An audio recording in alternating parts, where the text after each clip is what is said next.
అపర్యాప్తం తదస్మాకం బలం భీష్మాభిరక్షితం పర్యాప్తం త్విదమే తేషాం బలం భీమాభిరక్షితం. చెడుకున్న బలం మంచికుండదు, చెడుకున్న ఉత్సాహం మంచికి రాదు, మంచికున్న అనుమానాలు ఇబ్బందులు చెడుకుండవు. అందుకే చెడు బలంగా కనిపిస్తుంది, మంచి బలహీనంగా ఉంటుంది. స్వార్థంతో ధర్మం తప్పి దూకిన దుర్యోధనుడు తనను నమ్మి వచ్చిన సైన్యానికి ధైర్యాన్నిస్తూ భీష్ముణ్ణి చూపాడు.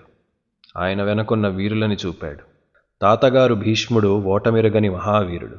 అలాంటి వాడి రక్షణలో ఉన్న అంతులేని మన బలం ముందు భీముడి రక్షణలో ఉన్న ఆ పాండవ బలం పరిమితం అన్నాడు. తన ప్రధాన శత్రువు భీముణ్ణి తలుచుకొని యుద్ధంలో అతన్ని చంపే అవకాశం త్వరలో ఉందని తొడగొట్టి మరీ సేనల్ని ఉత్సాహపరిచాడు.